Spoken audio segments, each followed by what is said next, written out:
Good morning and welcome to the Captain's Log. Today is August 3rd, 2020. It's 3:30 in the morning. I've just finished my night and I'm sitting in the truck stop getting ready to go in and get a shower and get something to eat before I call it a night. And I wanted to talk today about truck stop etiquette. And truck drivers in their training aren't really taught, how to, be courteous and professional when you pull into the truck stop. Now, the DOT has set up some rules and regulations that we have to follow as far as the amount of time we're allowed to drive and how much time we have to have off. And there's not a lot of opportunities for us to park. So basically the way I want to discuss this is from the time you pull into the truck stop to the time you pull out. And we'll assume that you have to fuel, and then you're going to go park for the rest of the night and to your next day. So what you want to do is when you pull into the fuel island, which is where all the diesel pumps are, is you want to pull up. There's a pump on each side of the truck, and because you have a tank on each side of the truck, so you want to get your tanks filled up. And while you're doing that, you want to do your walk around inspection, make sure you don't have any issues. It's not like doing a full pre-trip, just kind of a safety check. Make sure your tires are good, make sure your lights are still working. That's kind of basic stuff. If you're going to check your oil and your fluids, you want to go ahead and do that. And you're going to clean your windshields if needed. And the way the truck stops are set up is you can fuel hands off. So you go ahead and plug your fuel nozzles into your tanks, and while you're fueling, you can kind of do those other little tasks. And when you're done fueling, hang up the fuel nozzles, of course. I've seen drivers drive off without hanging up their fuel nozzles. It's really silly. And I can only imagine how embarrassed they must be when they do something stupid like that. So, once you're done fueling, you want to pull your truck forward out of the fuel island. And there's usually like a yellow stripe on the pavement. And you want to put your nose of your tractor at that paint mark, because that opens up the fuel pumps for the next driver.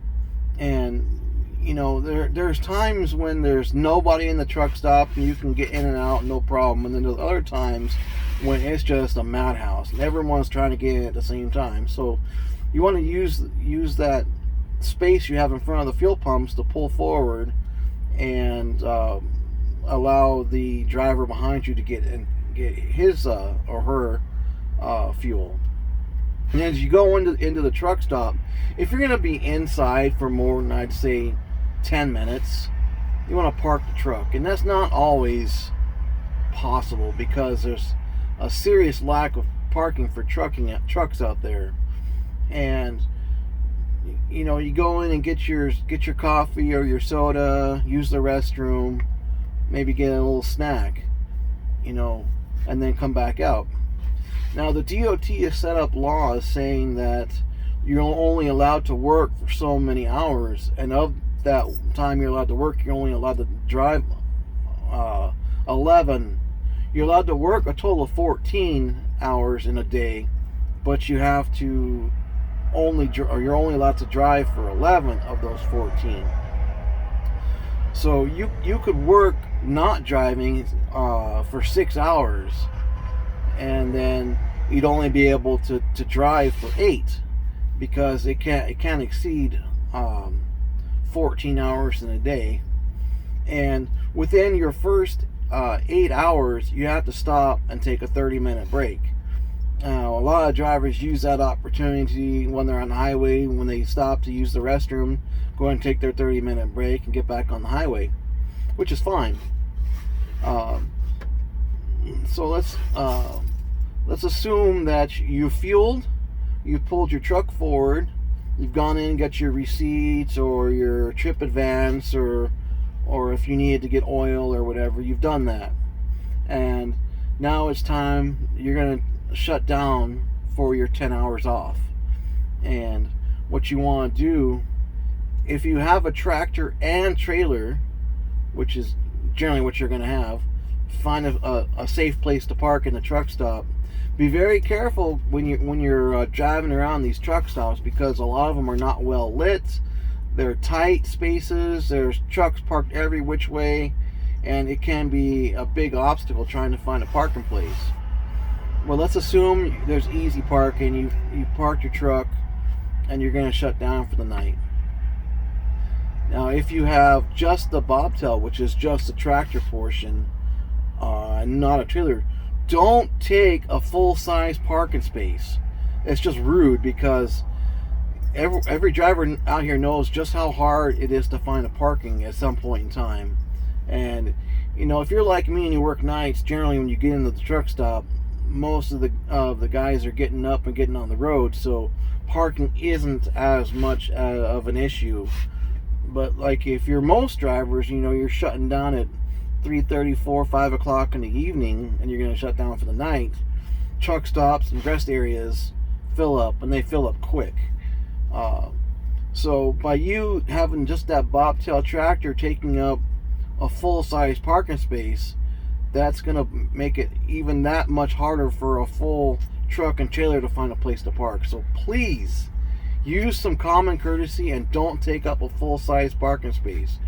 When I pulled into the truck stop here tonight, I only have a bobtail. I don't have a trailer. I dropped the trailer off at our warehouse, and the truck stop was just 2 miles away from the warehouse. So I went ahead and got rid of the trailer. But generally, if I'm stopping, I usually have the trailer and the tractor, and so it's such a pain to trying to find a parking place. So please, please, please, I can't stress it enough. Don't take up a full-size parking space with just a bobtail. Park against the fence somewhere. Park in the smaller lots. I'm actually parked up against the fence right next to the highway. You can't see it in this angle, but outside, just outside my window here, you'll see there's a whole row of trucks and trailers parked, taking up full-size parking spaces. So, just as a common courtesy. Now, another thing, when you're parking your truck and trailer, you want to try and park as straight as you can in the parking space, because it can be hard to see when you're parking. You want to kind of make sure your truck and trailer are completely in the parking space. This particular truck stop I'm in, they have wide, I want to say they're 10 feet or wider, maybe closer to 11 feet wide, which is nice, a nice margin between you and your next trailer or next vehicle. But most of the truck stops, they're not. They're like 8.5 feet wide. They're super tight, and you want to park as straight as you can. That way, when the next guy comes in to park next to you, he's able to get his truck and trailer in, and so on and so forth. So if you pull into your parking space and you're a little crooked, take a couple of minutes, pull forward or back, whatever is necessary, and straighten out your truck and trailer. Try and keep them as straight as you can. Also,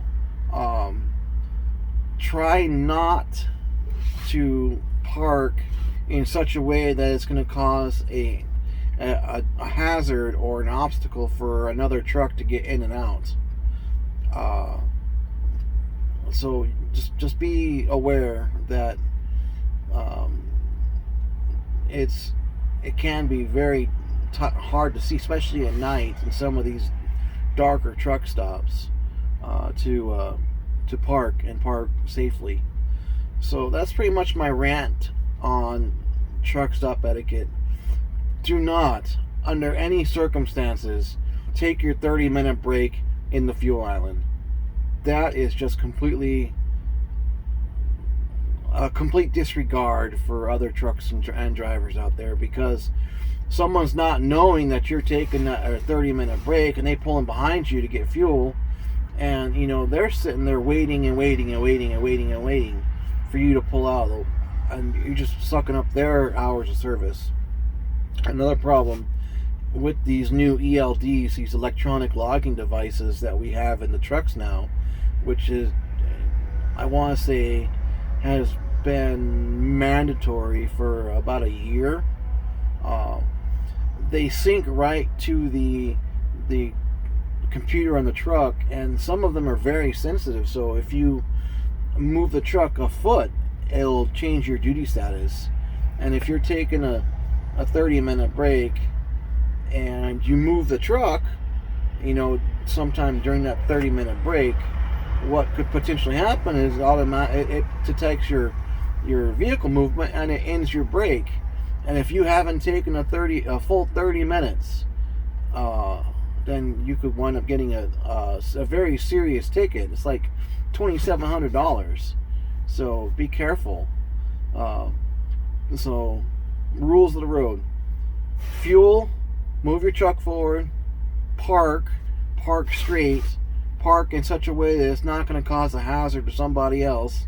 If you have a bobtail tractor, don't take up a full-size parking space. So that's my rules of truck stop etiquette.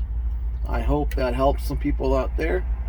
I know it's a pet peeve of mine when I see bobtail tractors parked in full-size parking, just because I know how much of an issue it is.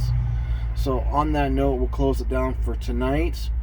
Tonight we'll do a very quick, down and dirty trucker slang, and that's just going to be gator. What's a gator? A gator is basically the tire tread that comes off a tire and winds up in the middle of the road. And if at a distance, it looks like an alligator laying there.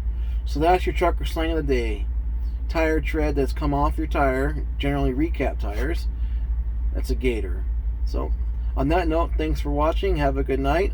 On very short order, probably within the next day, maybe two, I will have that combination vehicle test graded, and I'll go over probably 5 of the questions on that, and I'll have these posted within probably the end of the week. Of course, if you're watching this, it's already been posted, so that's kind of a moot point. So on that note, have a good night. Thanks for watching the Captain's Log.